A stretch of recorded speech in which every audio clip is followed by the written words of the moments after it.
Welcome to iCritic Live. This is usually the podcast where we talk about entertainment, pop culture, and life in between.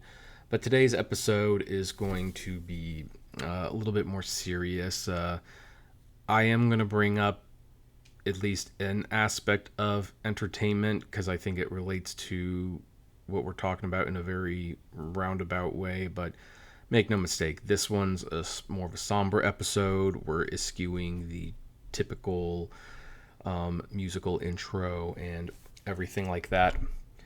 So by the time you listen to this, Charlie Kirk, a conservative activist and founder of Turning Point USA, has been assassinated at an event in Utah. He was being asked about gun violence, and yes, the irony is not lost on me, when he was shot and killed in front of not only a bunch of campus kids, but in front of his wife and his son. So a wife has lost a husband, kid has lost a father.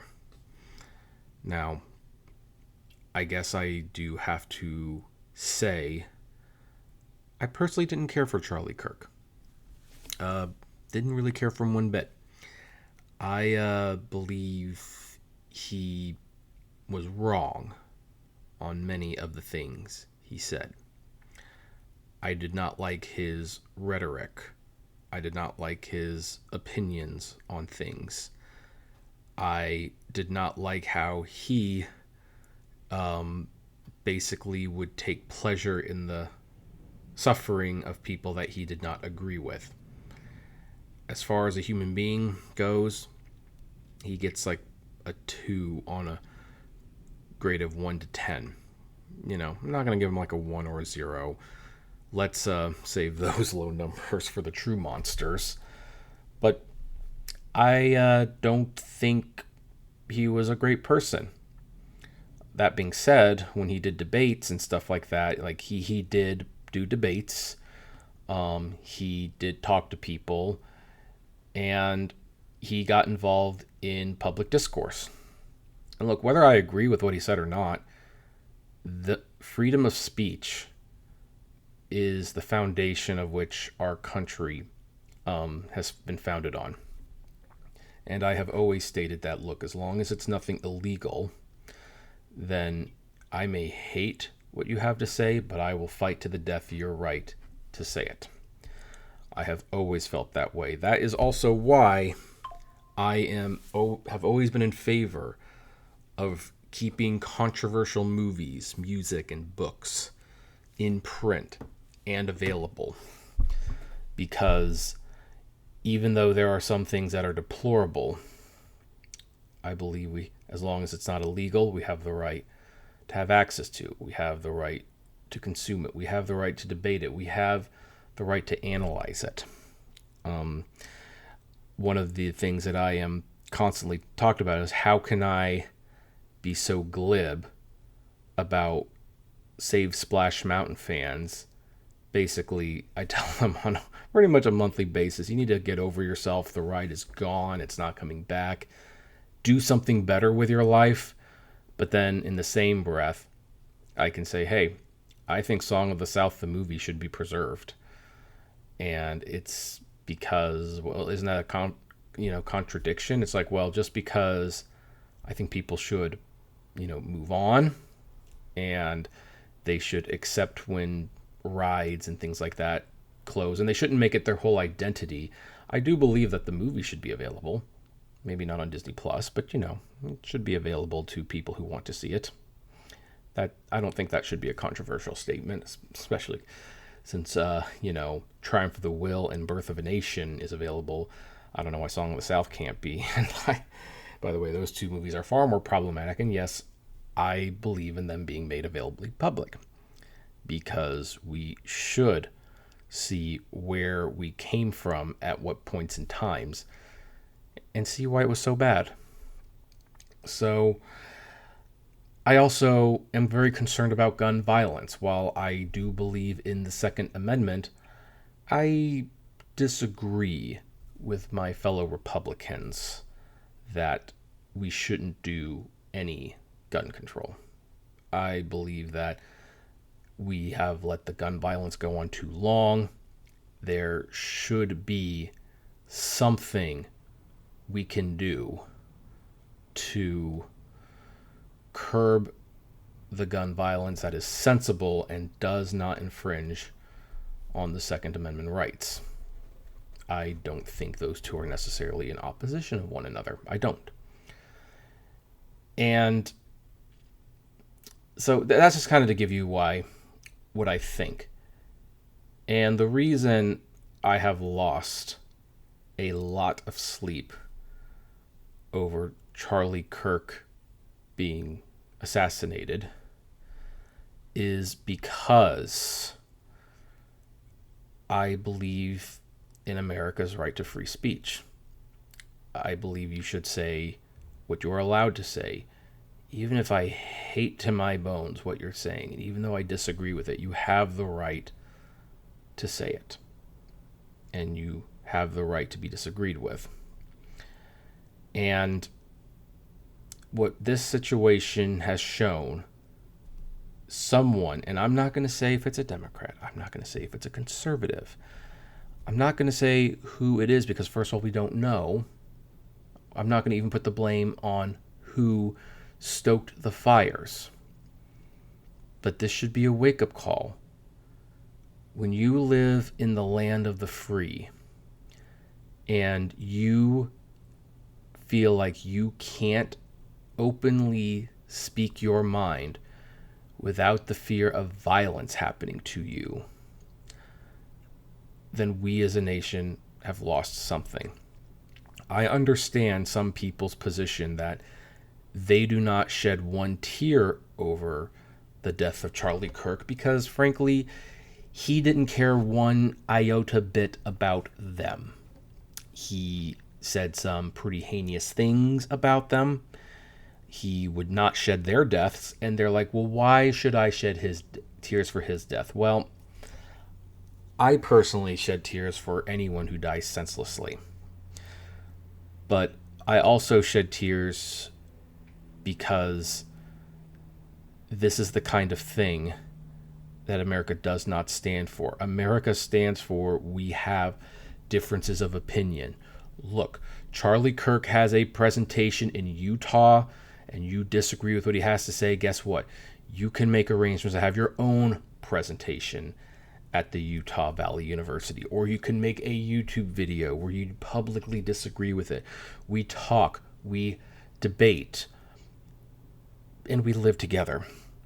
And what happened yesterday, or maybe a couple days ago, I don't know when this is going up, that is anti-American. We don't kill the people we disagree with. We talk to them. We debate them. We exchange ideas. Sometimes they come around to our side. Sometimes we discover that, hey, maybe we need to rethink how we approach things. There are some YouTubers that have changed political sides in the last 8 years. There's a reason videos like why I left the left, or why I left the right, or why I left MAGA, or why I regret voting for Obama. There's a reason those videos exist, because people can change their mind through debate and talking. And we don't change minds by killing one another. We just don't. And look, even if he was a bad political commentator, in my opinion, he was still a father. Those kids should not have to grow up without a dad. They shouldn't. And what can I say? You see, there's other people who are way more elegant about this stuff. I wonder where it ends. Right now there's a pretty fierce war on X and social media in general between Superman fans. There's people who are debating which movie is more successful, Superman or Man of Steel. And, You know what? Frankly, there's probably cases to be made for either one of them being more successful. One was more profitable. One sold more tickets. One sold more tickets with lower prices. One had more premium screens. One made more money. One made less money. You know, these are all numbers you can throw around, and you can use whatever metric you want to justify your position. But it's just an opinion and a position you have. And I have seen these arguments get very ugly where people verbally say, I'm going to find you, I'm going to do something to you. And I wonder, is it going to get to the point where someone actually does something? Is there going to be a deranged Superman fan who decides that they love their version of Superman so much that they are going to take out someone who they perceive is getting in the way of that version of Superman being a reality? I mean, that would be ridiculous. That would truly be, terrible. Because, heck, what movie of Superman you like is of far less consequence than what some political commentator says. But we're kind of getting to the point where it's like, hey, you disagree with someone? Take them out. Just take them out. Why wouldn't you? Like, should James Gunn be fearing for his life? I think most of us would agree no. And by that same token, Charlie Kirk should not have feared for his life. Libs of TikTok should not fear for her life. Bernie Sanders should not fear for his life. AOC should not fear for her life. No one should fear for their lives because of a political difference. No one should be afraid to share that political opinion. No matter how much we disagree with it, no matter how much we believe that person is wrong. Richard Dawkins should not have to fear violence because he wrote a book where he attempted to disprove that God exists. Actually, he's wrote several books, but you know what I mean. I worry about the division. I worry about the divide.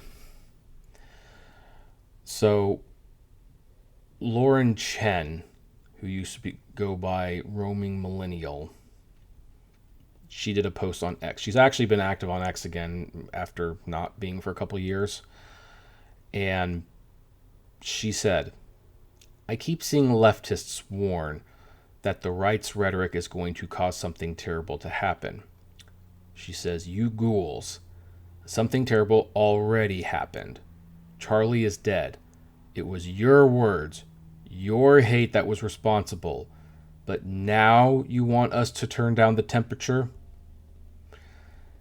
And I quoted this, and I responded. The temperature only gets turned down when someone decides to turn it down. So yes, in the interest of public humanity and kindness, let's all work towards turning down the heat and learning to live with one another. That was my response to what Lauren Chen said. And I do not believe it is productive to blame people for stoking the fires, because I think fires have been stoked on all sides for everything we do, whether it be a Superman movie or whether it be political ideology. Fires are being stoked. And with situations like this, I would hope we could come together and say, enough. Who cares who started it? We need to end it. This isn't productive. This isn't good. This isn't helping anybody. This is destroying what this country was founded on. And I hope that the killer gets caught. I hope that we start talking to one another again, and I hope the rhetoric can get toned down. We don't have to hate one another. We can express our concerns in logical, kind ways. Yes, even some of the ones that you think are non-negotiable. People can have a differing point of view and still do it in a thoughtful way. We need to stop this. We need to start showing compassion. And yes, even though I think Charlie Kirk was not a good man, I will give him his day of respect for his death, especially since he died so senselessly. And the way he died is of great concern. So I know this is not going to be a popular podcast with many of my listeners. I know it won't. And if you have ever been hurt by something that Charlie Kirk said, I know it's not my apology to make. I'm sorry he made you feel that way. I really am. I wish it wasn't that way. But much like I thought it was horrible when some people, maybe even him, encouraged violence and death upon others that he did not agree with, I disagree with people doing violence towards him. I just disagree with it all. I want us to be kinder to one another. So that's where we're going to end this podcast. No fancy outro, but it seems more appropriate than ever to say, be kind to one another, love one another, and take care of yourself.